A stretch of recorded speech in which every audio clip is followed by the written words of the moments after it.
Hey garden friends, today is a Saturday.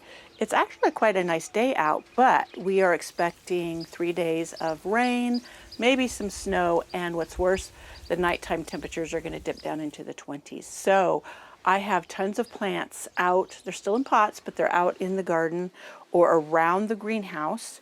They were getting hardened off and prepared to be planted out, but I know better than to plant out before the third weekend in May because we have these weird cold snaps, and they can decimate tender annuals and or plants like that. Yeah, I've got a lot to do and I need to get to it. I also have big baskets of petunias I bought that I will bring in here. They probably will do well in here and survive the cold dips, because if we do get any sun at all, it will warm up in this greenhouse and the rock floor, and I have jugs of water sitting around as heat sinks that will help to keep it a little bit warmer here in the greenhouse. So let's get moving out in the garden and get the plants all moved inside. I have a bunch of tomato plants that even in the greenhouse I don't know if they will survive, so I'm going to put them in my studio.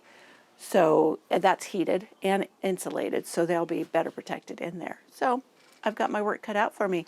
I'm going to show you some things in the garden right now that I can't move because I did put them out. I took a risk. I put some petunias in the ground, and I'm hoping that the soil has warmed up enough that they'll be okay. I will provide covers for them, but there's no guarantee they will survive. These are the ones I started from seed. I had a bazillion.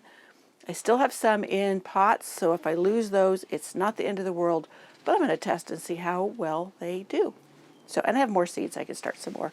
And or go to a garden center and pick up some more like this. I just love this color.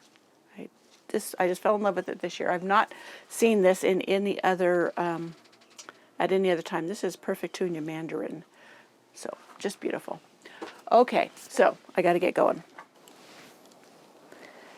So these baby geraniums, of course, will go inside. They probably will be fine in the greenhouse. Geraniums are a little bit tougher than most people give them credit for, and as long as they don't get a hard frost on them, it's the toxins in the frost when the sun hits it that really kills them.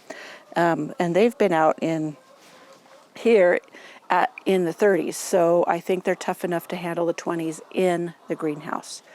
This tray of tomatoes, this is one of them that's going to go into the studio, and a bunch of plants back there. Now I will confess, there is one tomato planted in this raised bed. I will wrap it, and it is up against the greenhouse, so we'll see how it does. It is an early girl. Early girls will survive a bit of cold better than like brandywines or other tomatoes like that. So we'll see how this one does. I have an extra. I have a spare if this one doesn't make it. So I'm going to give that a test run. I'm always experimenting with things. Okay, let's go on to what else needs to be moved. Over here, this is one of my metal raised beds, and I put a remesh panel over it in a hoop, and then I was using it to harden off these tomatoes in here, if you can see them, but I don't think they will last in 20-degree temperatures in this.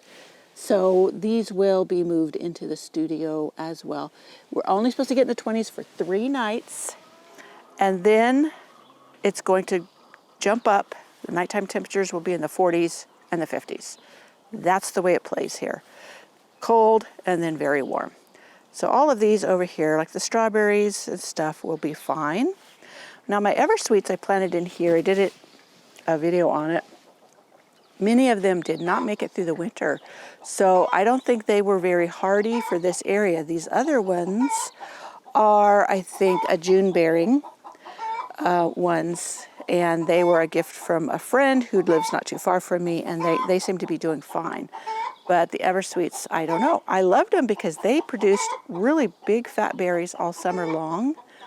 And I do have a couple plants left that I had in the greenhouse in pots, but I was disappointed in how they survived, their survivability.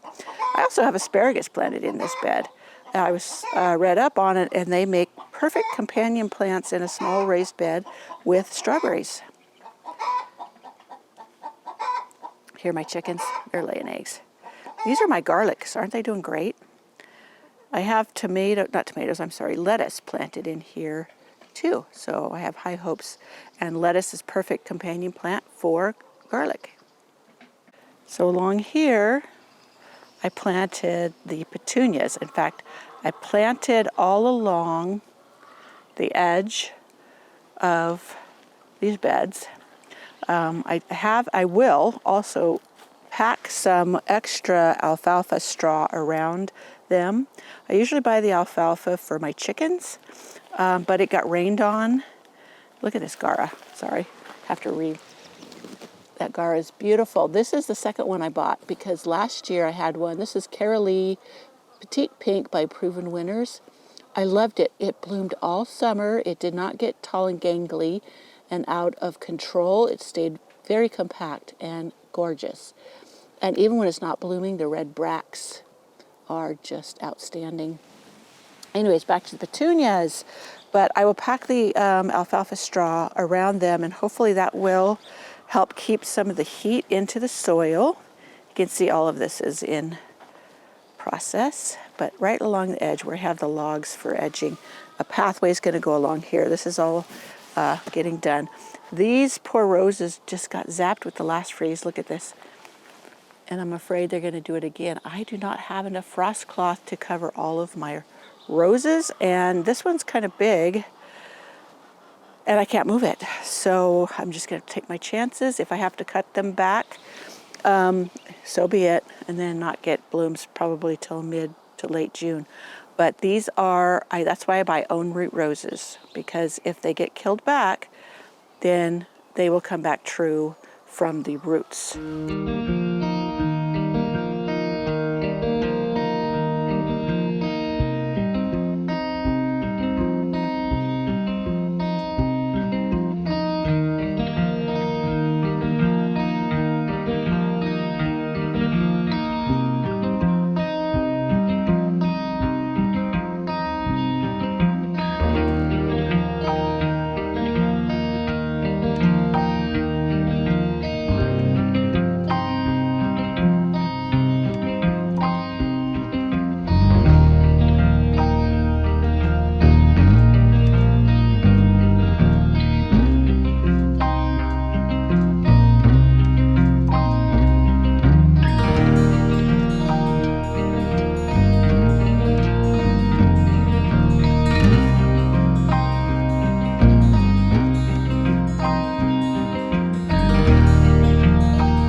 Time. Take a break, survey, and see what else I need to get done out here. I need to haul the alfalfa to pack around the petunias. And I see some more iris buds. They're going to be opening up soon. Let's just hope they make it through the freeze, because there's nothing I can do about those.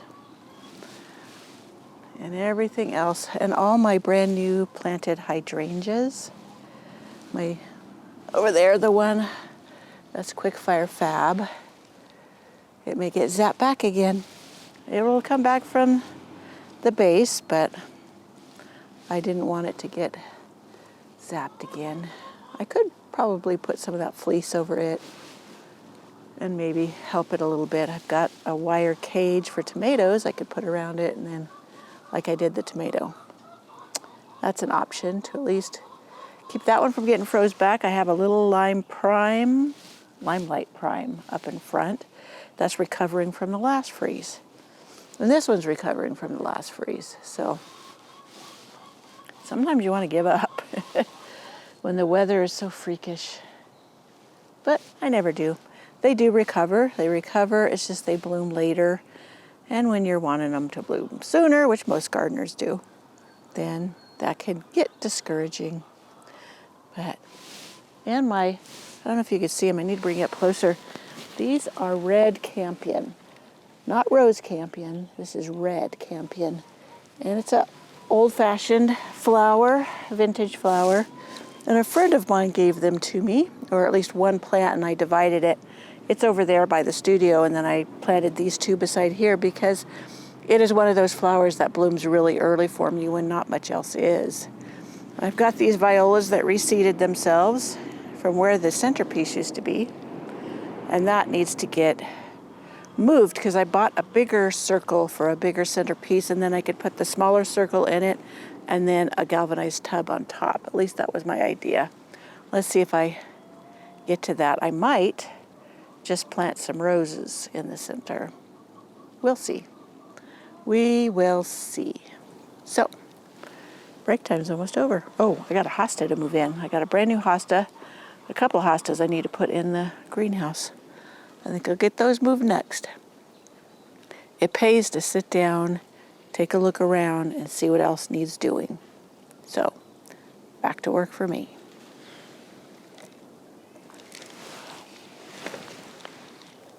So everything is tucked into the greenhouse safely for the next few days, and hopefully everything will make it. I did leave some of the tomatoes in here just to see how they would do, and it's a good test. I had plenty. It never hurts to have plenty, and all of them I started from seed except for the early girl. So, as I said, how is the weather doing in your area? Has it settled down to where you can plant your tender plants out in the garden yet? I would like to know. All right, guys, I'll see you in the next video, and soon I will update you on how everything fared in the freeze.